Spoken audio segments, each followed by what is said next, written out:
Hey everyone. Recently saw a pretty interesting article up on Arena FPS, subreddit, where it brings up a topic that I find very interesting. It's called the language of the Arena FPS level design, or the language of Arena FPS level design.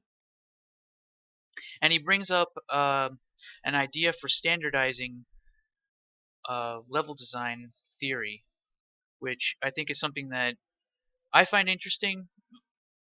It's something that's definitely lacking. Although I've been in the industry for a really long time, and I've been level designing for a very long time. I haven't seen any successful attempts at actually unifying concepts, and especially not in the same way of architectural design philosophy that you tend to find with actual architecture. I'm not exactly sure why. I think maybe because architecture adheres to real world views or limitations, while level design in video games overall changes very much dependent on the mechanics of the game. So, what is the problem? Studying architecture, I've spent a great portion of the recent years thinking about what makes environments sufficient to their requirements, or what makes them whole. At the same time, Arena FPS mapping is something that has always been in the back of my mind. The conditions are kind of similar for creating real spaces in virtual levels. Are they really? I'd imagine that they differ vastly, especially when it comes to structural integrity. There is a context for these environments, and certain geometries create forces that influence users in their actions. Sometimes the designers introduce forces they could not predict. Just like architecture, Arena FPS map making has never been fully figured out, and certainly never will as long as it relies on the individual intellects for telling us how maps should be made. Well, that would require a consensus. We're forced. Uh, the rules of the modding community is a mob rule. Essentially, it's it's unorganized and is diametrically opposed, or it's a dichotomy versus uh, groups of people who work together as a team, a cohesive unit, versus a large number of people who act as sort of a render farm, uh, respectively. And of course, you'll find groups within that in hierarchies and teams that actually come out of that, and they create things. But it's really more of it's evolution. It's an evolutionary design. That's why you don't really see any kind of consensus come out of that, because evolution is very messy, um, versus anything that happens from, you know, it, with a cohesive team. You have structure, you have, so you can't really be dependent on any individual intellect. In fact, I don't. I almost think that it's impossible. Part of that is surely because of the fact that Quake games, which kicked off competitive arena FPS, are older than the profession of the level designer as we know it today. Uh, uh, Nope, nope, nope. I'm. I started before Quake. I technically started before Doom, but I never really had a chance to really dive into it until Doom. But yeah, so toot toot. Um, Quake mapping has never been systematized, although there have been attempts, which again nobody had the competencies to verify. You're expecting competencies. You're expecting um, sort of you're expecting something that you're expecting blood from stone. Uh, like I said before, you can't define consensus in a mob rule sort of environment, or I guess not a mob rule.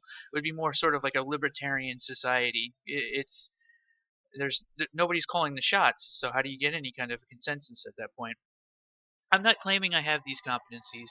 My judgment is just as limited as anyone else's. Yes, because you are part of that mob, and by definition, you espouse these ideas, and it either goes into the ether or somebody picks it up, and then it becomes some sort of evolutionary uh, concept that goes along those lines. Which is why I find this interesting, because what you're suggesting is a means of consensus, which I'll get to that in a little bit. Now, where am I going with this? I feel like I already know. Obviously, map design in Arena FPS is governed by the respective game mechanics and, apart from that, by the player's skill. If we consider the case of a professional gamer who can perfectly use all game mechanics, map design just is a direct response to the game's mechanics. Well, sometimes you really can't predict what people are going to do. A game mechanics, however, aren't only developer made. Developers suffer the same problem as the designers. They sometimes fail to comprehend the consequences of their actions, which I guess is human. Yeah, it's actually standard fare. Like, I just released my Redemption of the Slain Doom 2 level, and I had been playing that level for the last, I don't know, 6 months while working on it, testing it. I must have played through it hundreds of times by now. And I released the level, and within the last 24 hours, people are jumping around the fucking thing like Spider-Man. And, like, I'm just watching Spider-Man ruin my level. Um, and I'm gonna have to, like, do a patch or 5 just to make sure that I fixed that. It's, pretty crazy. Alright, let me make sure I don't know. By making a game accessible to a player base, it is going to be tested and exploited. Yes, yeah, and that is another thing that a sort of mob rule, or uh, I guess let's just call it a render farm of players, because I think that makes the most sense to me right now. They're going to be the very best at finding every little thing and then saying and reporting that information back around so that it then becomes sort of a mimetic uh, distribution of sorts. New dependencies arise by how the players interact with the framework that the game is, and also by how they interact with each other. This effect is not immediate. It's a process driven by the contributions of many, which is pretty much what I just said. To get back to the core, map design depends on a game's mechanics, which are not only driven by the developers, but also by the players and the interaction between them. Yes, it is quite chaotic.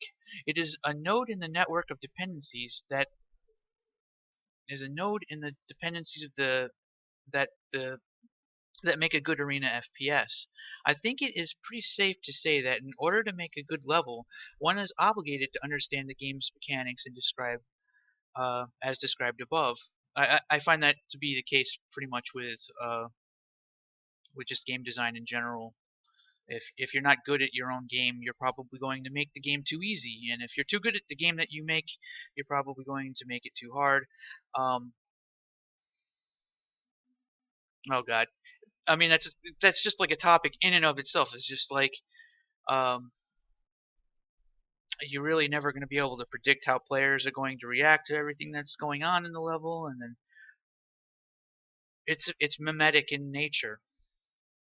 I probably using that term way out of context, but it definitely seems that way. Like you'll see somebody post a GIF of how they were able to make a jump that nobody even knew it was possible, and now from now on, everybody fucking knows how to do that jump.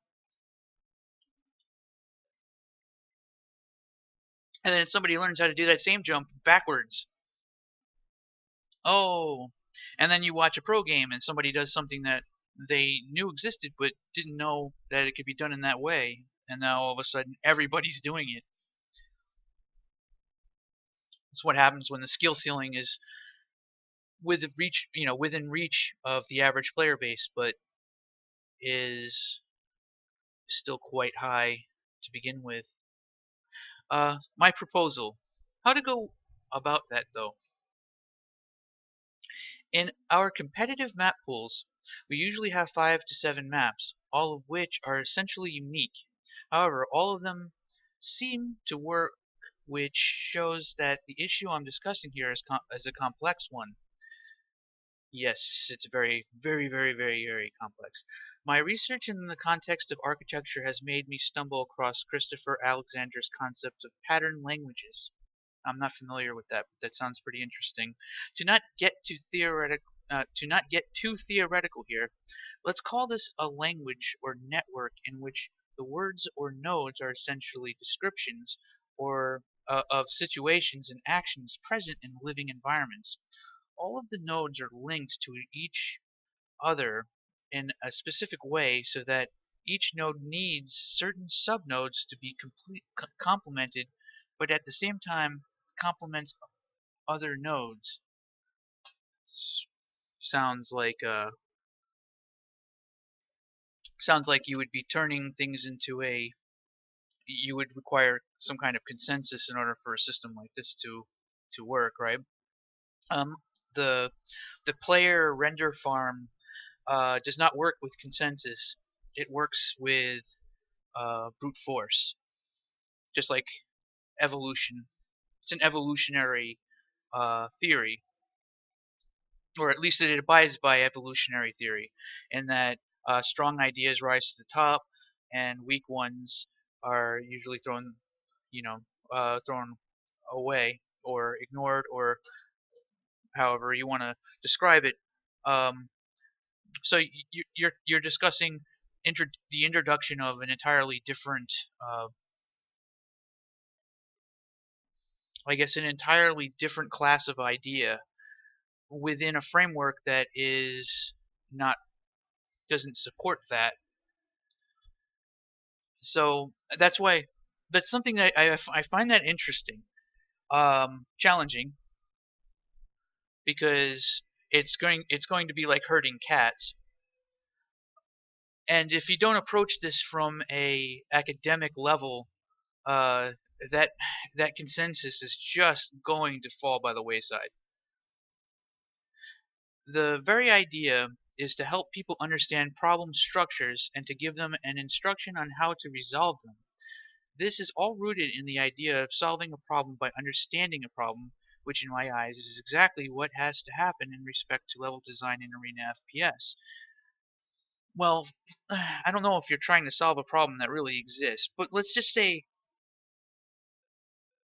maybe I should explain that uh, 5 to 7 good levels is more than enough to support an esport community. If you're talking purely in terms of competitive gaming, uh, going with too much variety actually can be detrimental because it's too hard for players of high skill to actually learn the ins and outs of every single one of the maps. So even in the case of, well, let's just say that map pools tend to be very there's lots of disagreements in how map pool on the size of map pools and which maps should be included. It's a very difficult topic, which usually ends up with lots and lots of debate and argument and and bad memes and armchair game designers and you name it. How many more decent dual maps could we get?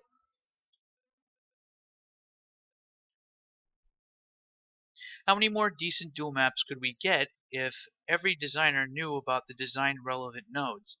Initial spawns, initial control distribution, um, playing out of control, control shifts. So I guess that's the down and the up, the player who's up, who's in control of the map. Respawns, where the spawns are located in the level, memorizing those things.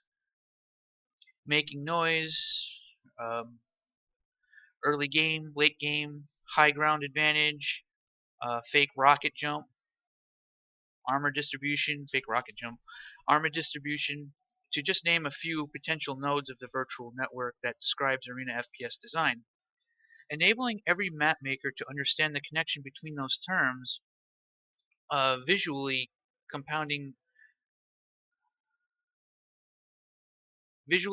what connections each one of them has, would be the first step towards creating an objective understanding of making suitable levels for Arena FPS. Dude, if you could solve this problem, you can solve a hell of a lot more than just making maps for an Arena FPS. So what you're discussing here is coming up with a framework for a mob rule modding community style framework to function and flow in more of a cohesive development team. Um, if you're able to pull this off, then like and not form a cult or some kind of a crazy ideology around level design, I'm not really sure exactly. I mean, to be able to perform a consensus, just enforce a consensus, or even discuss like what these things are. Um, yeah, that would be very impressive. That would be very impressive. I want to see what you have in mind visually for this sort of a thing. If you're able to actually make nodes like this right here, and then be able to communicate what this means in terms of actual architectural, the shapes and sizes of rooms and hallways and staircases and placement of objects and weapons and pickups using nodes like this, you would be quite successful if you were able to pull that off, because this could be used for political discourse. This could be used for this could be used to solve a fucking lot more than making some maps for Quake. So one of the things that's going on here isn't so much, well, let me finish reading the rest of this and then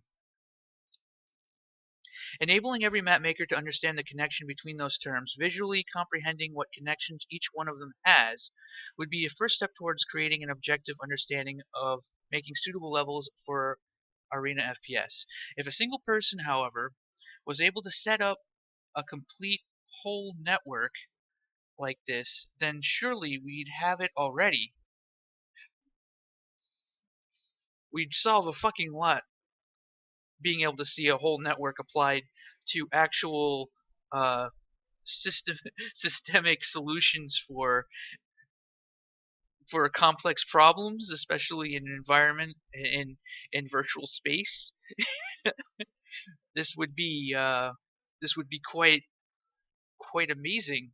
Fact is, though, that pretty much no one, neither the best designers nor the best pro players, are able to put their thoughts down in a way that gives us a whole perspective like this. In my opinion, this can only be a collaborative community task. Uh, well, what you're talking about, the most difficult thing here is bridging the gap between players and developers. And bridging the gap between players and developers is a very difficult situation. And I'll tell you what I've observed watching Arena FPS communities, but level design versus gameplay communities. If you have a game where level design and the game mechanics have a very high skill ceiling, and you have level design with fairly advanced tools where you have a lot of control, such as brushes. Now, we're not talking about Minecraft. We're not talking about Legos. We're talking about the brushes and all of the technical things that go involved with portaling, uh, area portals. I guess they were called that in Quake. Making sure that those are on the doors, and then making sure that the BSP is balanced and not over like inefficient, and making sure that um, you have all of these things that are super technical that the player never actually ever sees. And then you have all of these things that are super technical about what the player sees, which kind of shows what this list is right here. Level designers never actually get to see this, or at least only partially, or they get to watch somebody. There are techniques to bridge the gap. The first technique is to make sure that players, that if you want to make good maps, that you should be at least above average or a very good player. You have to be somebody who plays the game fairly extensively, and you are also experienced with all the technical stuff as far as level design. That's the first one. That is the one that will most likely do this, because you will be able to come up with solutions. You will be your own microcosm within this space. And there are a lot of level designers who already accomplish this, and they're usually hired to work on making gray boxes for games with linear flow, and no longer utilize any of those skills ever again. Trust me, I fucking know about this. So the divide between players uh, and level designers is that level designers speak a very specific language. That is, how wide should the stairs be? Where should I place this window? What should this door look like? What texture should I be using? Texture alignment, uh, hint brushes, all this technical stuff, right? So when after a while of being a level designer, you tend to think in very specific manners. In other words, like, how many units does the rocket launcher need to be away from the uh, red armor? How many red armors and how many medium healths should be in the level? And under what circumstances would you decide to break that convention? Because there have been conventions like that. People will say, "Oh, 2 rocket launchers in a map, never place a BFG," and you have the makings of something at least reasonably competitive, right? I mean, there are lists. They're not like this. They're not like this though. Let's just go ahead and leave that highlighted. So the divide between what players talk about and the developers talk about is like, it results in developers or level designers going into these aesthetic spirals where they're only focused on visuals, and they're only focused on making the coolest looking, neat looking levels. And when they talk to each other, they reward each other through a means of, well, I only care about the visuals. You have a misaligned texture. There's something wrong with this pillar over here. Maybe you could fix that. And they'll go through all of this. This is like literally Quake 3 world again. But then you can have what I remember, what the early days of CPMA, and you have this almost brutalist design philosophy where it's just like, nobody gives a fuck about visuals. I don't care what the fuck textures you place on the walls, floors, and ceilings, as long as it looks good in Picnic 5. Let's just go ahead and go with that. And then there's almost no context anymore, and it's all focused entirely on the gameplay, and it ends up creating these really great things. Meeting somewhere in the middle is very difficult, because uh, after a while, there are a lot of level designers who end up becoming too personal with their work, which is always fucking stupid. Never, ever get too personal with your shit. If somebody says something's broken, or if somebody points something out that's broken, or if something can be improved, you should be trying to improve it. You should listen to feedback. You have to do that. Not everybody is mature enough for that, though. And it just so happens that when you have a giant render form with no consensus, you're going to end up in that kind of a scenario where the people just shit out maps, and some of them become popular and some of them don't. And there's really nothing you could do about that. So if you're able to actually do this, that's pretty interesting. I I want to see what kind of a visual guide would actually be introduced here, and to be able to actually come up with these kinds of rules, because players tend to be very nebulous. Like, I mean, just look at this list: fake rocket jump, if you say fake rocket jump to a level designer, they're thinking what, like places where I can. They're thinking specifically places in the map where it would be you can fake rocket jump in order to fool the enemy. Like, how do I build this? What are the exact design? How many units does the hallway need to be in order for fake rocket jump to be facilitated? Like, you end up with this stuff that doesn't make any sense because it's nebulous. It's not translatable. These are things that come out of the woodwork by the players for the players, and you can't really do anything about it. It's almost impossible. It, it's ridiculous. And if a level designer is meant to do this, and I've actually had this happen to me many times before, where it's like somebody hands you a giant list of these nebulous fucking things, and then the level designers are sitting there in a room with their dicks in their hands, just like, initial spawns. Okay, I guess we need to have initial spawns in the level. Does that mean we need to have rooms that facilitate initial spawns? I guess so. And then we like write a very specific list of solutions and things that for problems that may not even really exist or don't even, and then it ends up being like telephone game from hell, when the best thing would have been to do is to follow to abide by the same rules, make a bunch of levels, figure out which ones are the most fun, and then kind of allow the designer to work within that sort of framework. Of course, that doesn't happen when you're working in a cohesive team, because cohesive teams are like, we need a level in this environment by 2 months from now. And like, you already have an artist breathing down your neck waiting for the fucking gray box.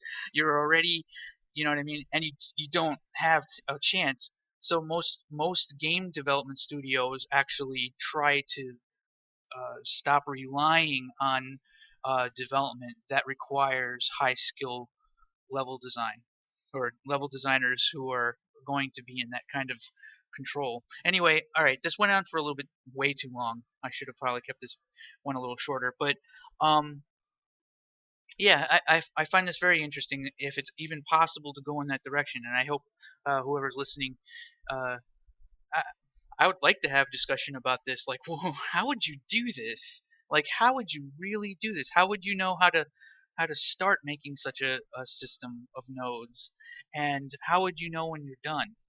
Like, when it's implemented in a way that uh, actually bridges this gap.